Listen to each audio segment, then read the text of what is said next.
Today we will see and understand the chapter The Climate of India.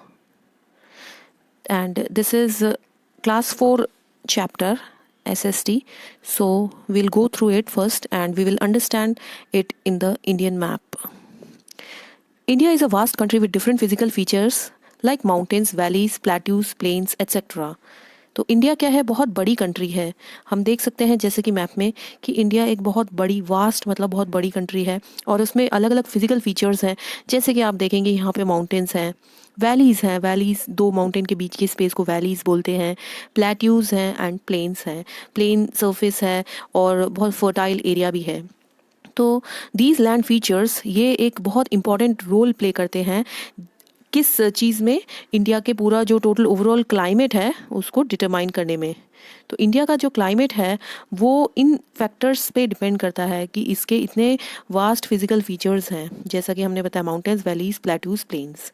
अब जब हम कहते हैं कि आज कोल्ड है, इट इज़ कोल्ड टुडे और इट इज़ हॉट टुडे, तो हम किस चीज़ के बारे में बात कर रहे हैं? हम वेदर के बारे में बात कर रहे हैं। कोल्ड और हॉट मतलब कि वेदर आज का कोल्ड है या हॉट है। Weather describes the atmospheric condition of a particular day. किसी भी पर्टिकुलर डे का जो भी वातावरण है उस दिन का, तो वेदर उसके बारे में हमें एक डिस्क्रिप्शन देता है। ठीक है। And in a particular place at a particular time, मतलब उस पर्टिकुलर टाइम पे और उस पर्टिकुलर जगह पे क्या एटमॉस्फेयर की कंडीशन है, कि वो गर्म है, ठंडा है, तो वो वेदर से हम डिस्क्राइब करते हैं। बट अब जब हम कहते हैं कि it is very hot in Thar desert और it is very humid in Chennai, then we are talking about climate. तो अगर हम ऐसा बोलें कि भाई बहुत गर्मी है डेजर्ट में एंड चेन्नई में बहुत ह्यूमिड कंडीशन है, तो वो फिर हम बात करेंगे क्लाइमेट की। ठीक है। तो वेदर और क्लाइमेट के बीच का डिफरेंस हमें पता होना चाहिए। वेदर तो एक पर्टिकुलर जगह, पर्टिकुलर टाइम पे जो एटमॉस्फेरिक कंडीशन है उस जगह की, वो वेदर है। क्लाइमेट हम किसी पर्टिकुलर रीजन के बारे में डिस्क्राइब करते हैं। The climate of a place is the regular pattern of weather condition over long period of time. तो क्लाइमेट क्या है? क्लाइमेट एक रेगुलर पैटर्न है वेदर कंडीशंस का, मतलब इस तरह का वेदर रेगुलरली रिपीटेशन होता है उसका, तो वो क्लाइमेट होता है। The clothes we wear and the food we eat depends largely upon the climate of the place. तो जहाँ पे जैसे हम देखेंगे बहुत ठंडा एरिया है तो वहाँ पे लोग वार्म वुलन क्लोथ्स पहनते हैं, वहाँ पे फूड जो है उनका फूड भी वो गरम खाएंगे और इस तरह से। तो जैसा क्लाइमेट होगा वहाँ पे वैसे ही क्लोथ्स और फूड वहाँ का डिपेंड करता है। तो climate of place mainly depends upon the following factors. अब क्या क्या फैक्टर्स हैं? Number 1, distance of a place from the equator. अब इक्वेटर हम सब जानते हैं कि ग्लोब होता है। ग्लोब में जैसे ये अर्थ है, ठीक है, ग्लोब सबने देखा है उसको, जो 2 पार्ट्स में डिवाइड करता है। जो इमेजिनरी लाइन होती है उसको हम बोलते हैं इक्वेटर, उस लाइन को हम इक्वेटर बोलते हैं। ठीक है। तो इक्वेटर से पता चलता है, वो डिसाइड करता है कि उस जगह का क्या क्लाइमेट होने वाला है। तो प्लेसेस जो इक्वेटर के पास में होती हैं, सपोज ये प्लेसेस कुछ इक्वेटर के पास में हैं, तो ये जो है इनका क्लाइमेट होता है हॉट। और जो प्लेसेस इक्वेटर, सपोज ये जगह इक्वेटर से दूर है, ये दूर है, ये जो पोलर पोल्स हैं, नॉर्थ पोल, साउथ पोल, तो जैसे जैसे हम पोल्स की तरफ जाते जाएंगे इक्वेटर से फार अवे, तो वो जो एरिया है वो थोड़ा सा उसके कंपैरिजन में थोड़ा मतलब बहुत ज़्यादा ठंडा होगा। तो फिर सेकंड जो है क्लाइमेट प्लेस का किस चीज़ पे डिपेंड करता है? हाइट पे। हाइट ऑफ अ प्लेस मतलब हाइट कहाँ से हम नापेंगे? From the sea level. तो उससे भी उस जगह का क्लाइमेट डिपेंड करता है कि अगर हाइट ज़्यादा है सी लेवल से, हाइट ऊंचा है, ऊंचे एरिया पे है वो, तो वो ठंडा होगा। जैसे कि शिमला जो है, शिमला एक हिल स्टेशन है, वो दिल्ली से थोड़ा सा मतलब बहुत ज़्यादा ठंडा एरिया है।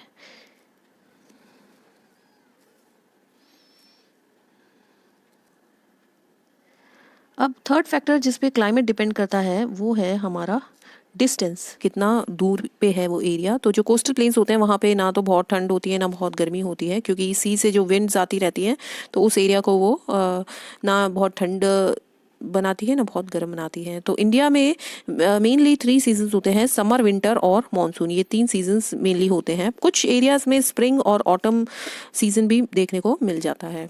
अब विंटर सीजन के बारे में हम पढ़ेंगे। विंटर सीजन, विंटर सीजन कहाँ से, कौन से मंथ से स्टार्ट होता है? ये मिड नवंबर से स्टार्ट होता है एंड फरवरी तक चलता है। और जनवरी जो होता है कोल्डेस्ट मंथ होता है, और कुछ कुछ एरियाज़ जैसे कि हिमालयाज़ है वहाँ हैवी रेनफॉल होता है एंड उसकी वजह से बहुत ठंड हो जाती है उस हिली एरिया में। पर जैसे जैसे हम इंडिया के सदर्न पार्ट की तरफ बढ़ते हैं तो वैसे वैसे ठंड कम होती जाती है। अब विंटर मंथ्स में क्या होता है ना कि नाइट्स लॉन्गर होती है डेज़ के कंपैरिजन में। Now major part of India remain dry during the winter months. कौन कौन से एरिया ड्राई नहीं रहते?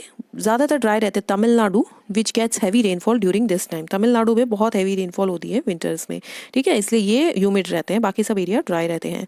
And after the winter month of February the weather becomes pleasant. फिर उसके बाद वेदर प्लीजेंट हो जाता है एंड प्लीजेंट मतलब ना कि बहुत ज़्यादा ठंड होती है ना बहुत ज़्यादा गर्मी होती है। एंड प्लांट्स में अच्छे अच्छे न्यू लीव्स आ जाते हैं एंड स्प्रिंग सीजन उसके बाद आ जाता है।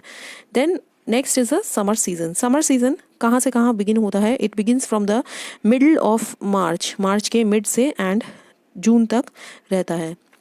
अब जो नॉर्दर्न प्लेन है वहाँ पे क्या होता है कि वहाँ पे विंड्स बहुत ड्राई विंड्स ब्लो होती हैं, उनको लू बोलते हैं। अब डस्ट स्टॉर्म्स भी वहाँ पे कॉमन है। Sun is very hot and days are longer than night. In the southern part of India it is comparatively less hot due to cold sea breeze from the sea से क्या होता है ना ठंडी ठंडी हवा आती है तो वहाँ पे इतनी गर्मी नहीं होती है। अब कुछ एरियाज़ में बहुत हैवी रेनफॉल होता है समर के एंड में। अब हिली एरियाज़ में क्या होता है? हिली एरियाज़ में प्लीजेंट क्लाइमेट रहता है क्योंकि वहाँ पे आपने देखा होगा ठंडक रहती है, तो इसीलिए लोग क्या करते हैं समर हॉलीडेज़ में हिली एरियाज़ पे जाते हैं। एंड मैंगोज़ सभी को पसंद होते हैं, तो मैंगोज़ मेन अट्रैक्शन होते हैं समर सीज़न का। अब हमारा लास्ट सीज़न है monsoon season. Monsoon season start होता है जून में और कब तक रहता है? ये continues till the month of September. अब इस सीज़न में क्या होता है कि विंड्स में मॉइस्चर रहता है तो वो लैंड की तरफ ब्लो करती हैं एंड अरेबियन सी से बे ऑफ बंगाल से मॉइस्चर लेके वो लैंड की तरफ आती हैं। तो इंडिया के कुछ पार्ट्स में जैसे कि western coast and the north eastern states वहाँ पे बहुत हैवी रेनफॉल होता है। एंड मौसिनरम इन मेघालय यहाँ पे हाईएस्ट रेनफॉल होती है इंडिया, मौसिनरम, ठीक है। एवरेज रेनफॉल हमारे कंट्री में अबाउट 120 सेंटीमीटर होती है।